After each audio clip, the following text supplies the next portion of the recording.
আমি উষসী ম্যাডাম চলে এসেছি আমাদের সি প্রোগ্রামিং ল্যাঙ্গুয়েজের পরের ভিডিওতে।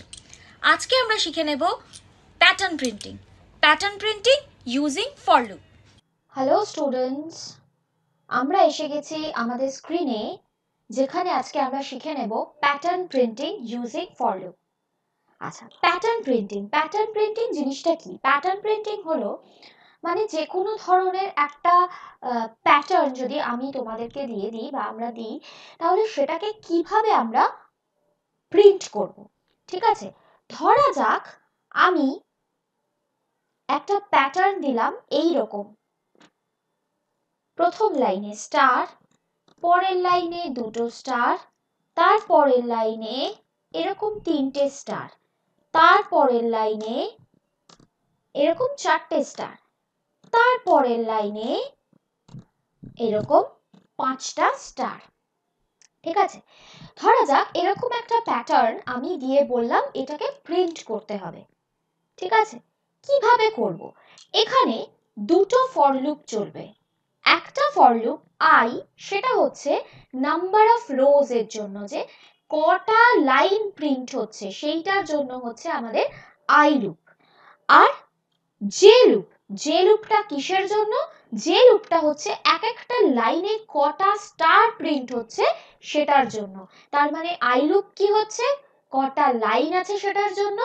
আর যে লুপ কি হচ্ছে? একটা লাইনে কটা স্টার আছে তার জন্য। চলো এবার দেখে নিই কিভাবে করব। হ্যাশ ইনক্লুড stdio.h, যেটা আমরা করি সব সময়। তারপরে ইন্ট মেইন যেটা রয়েছে, মেইন ফাংশনে আমরা চলে যাব। তারপরে আমরা দুটো লুপ ক্রিয়েট করব, তার জন্য ইন্ট আই কমা জে, দুটো লুপ। ঠিক আছে, এবার দুটো লুপ আমরা চালাবো। ফর লুপ কত থেকে কত চলবে?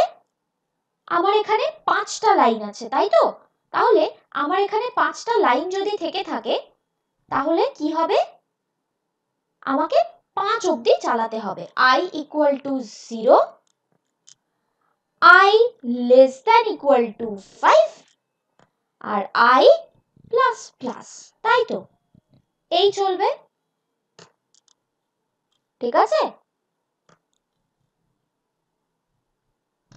এবার আরেকটা লুপ চলবে, সেটা কি? যে লুপ। ঠিক আছে, ফর যে লুপটা কিসের জন্য? এক একটা লাইনে কটা স্টার প্রিন্ট হচ্ছে সেটার জন্য। তাহলে j ইজ ইকুয়াল টু, আচ্ছা, লেস দ্যান ইকুয়াল টু 5, তো আমি এটাকে 1 থেকে শুরু করি। তো এটা তার মানে i এর ভ্যালু কত হচ্ছে? 1 2 3 4 আর 5 হচ্ছে। যেটাকেও আমি 1 থেকে শুরু করলাম। ঠিক আছে, যেটাকে আমি 1 থেকে শুরু করলাম। এবার যে কত অবধি চলবে? প্রথম লাইনে কটা স্টার আছে আমরা দেখেছি? একটা স্টার। তাহলে জে এর ভ্যালু কত হবে?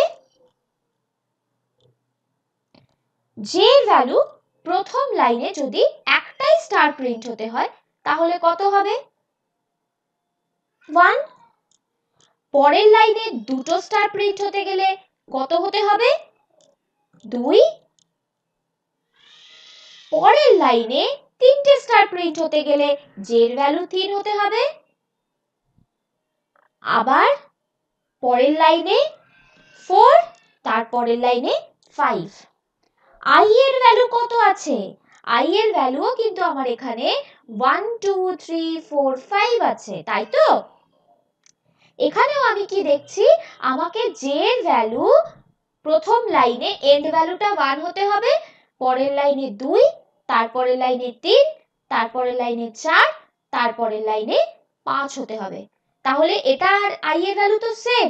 তাহলে আমি লিখতে পারি, এটাকে i দিয়ে রিপ্লেস করে দিতে পারি, মানে i, j less than equal two i, মানে প্রথম লাইনে i এর ভ্যালু কত? 1, পরের লাইনে 2, তার মানে j এর ভ্যালু এইভাবে চলছে, তারপরের লাইনে 3, তারপরের লাইনে 4, তারপরের লাইনে 5। লাস্ট লাইনে যখন 5 হচ্ছে তার মানে কটা স্টার প্রিন্ট হলো? 1 2 3 4 5। ফার্স্ট লাইনে কটা স্টার প্রিন্ট হলো? একটা। তারপরে লাইনে কটা স্টার প্রিন্ট হলো? একটা, দুটো। কেন? তখন জে এর ভ্যালু 2। তারপরে লাইনে কটা স্টার প্রিন্ট হতো? জে এর ভ্যালু তখন 3। 1 2 তিনটে স্টার প্রিন্ট হলো। তারপরে লাইনে কটা স্টার প্রিন্ট হলো? জে এর ভ্যালু তখন 4। তাহলে 1 2 3 4 চারটে স্টার প্রিন্ট হলো। তারপরে কটা হলো? 5টা প্রিন্ট হলো। তাহলে এই হয়ে গেল আমার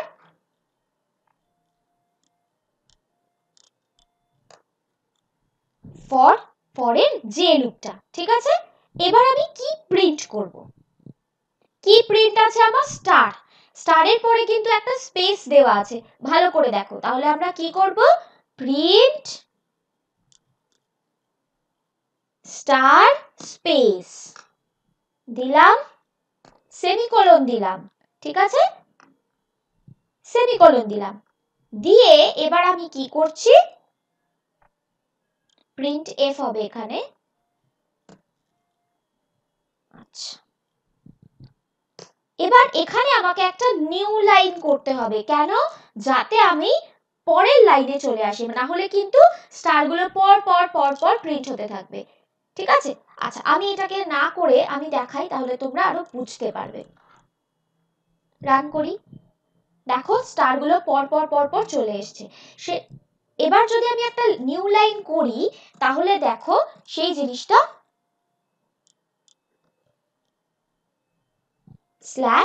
/n রান করি।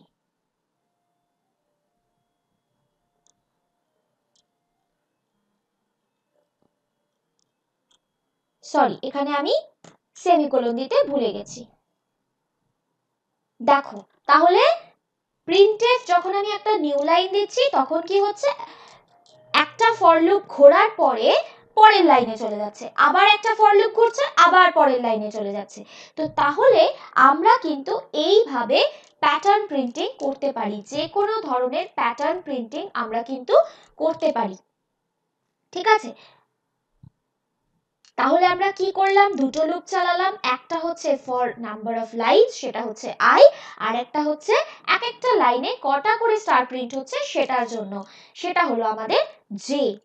ঠিক আছে, তো এইভাবে আমরা প্যাটার্ন প্রিন্টিং স্টার দিয়ে, যে কোনো ধরনের স্টার দিয়ে আমরা করতে পারি। এবার আমি যদি চাই এই স্টারের জায়গায় 1 2 3 4 হোক, তাহলে আমরা কি করব? তাহলে আমাদের পুরো জিনিসটাই ঠিক থাকবে, শুধু একটা জিনিস আমাদের চেঞ্জ হবে, সেটা হচ্ছে প্রিন্টের জায়গাটা।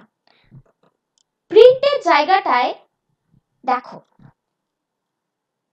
%d এই যদি আমি করে দিই, করে কমা দিই, দিয়ে জেটাকে প্রিন্ট করাই। জে এর ভ্যালু কি? প্রথম লাইনে 1, পরের লাইনে 1 2, তারপরের লাইনে 1 2 3 1 2 3 4 1 2 3 4 5।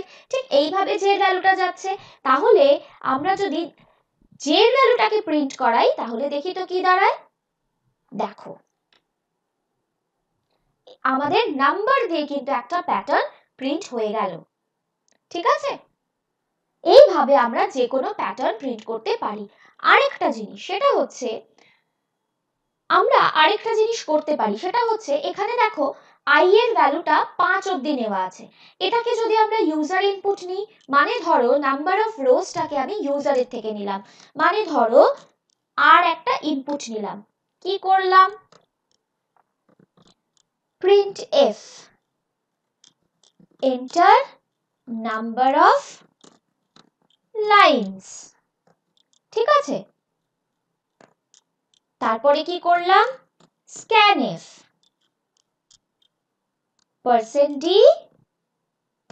ampersand, সবসময় scanf করতে গেলে তাই করতে হয়, scanf %d ampersand, আর দিয়ে আমি এইটা করলাম। করার পরে এখানে number of lines i less than equal two কত অবধি চলবে? তখন r অবধি চলবে। কেন? নাম্বার অফ লাইনস অবধি চলবে i লুপ। কেন? i লুপ হচ্ছে নাম্বার অফ লাইনস এর জন্য। ঠিক আছে, তাহলে যে কটা নাম্বার অফ লাইনস আমি নেব সে কটা নাম্বার অফ লাইনস এর আমার প্যাটার্নটা প্রিন্ট হবে। দেখি তো, রান করি। এন্টার নাম্বার অফ লাইনস, আমি ধরো নিলাম 7। দেখো 7 লাইনসের কিন্তু প্যাটার্ন প্রিন্ট হয়ে গেল। তো এই হলো আমাদের pattern printing using for loop. আশা করি তোমরা সবাই বুঝতে পেরেছো। চলে যাব আমাদের পরের ভিডিওতে।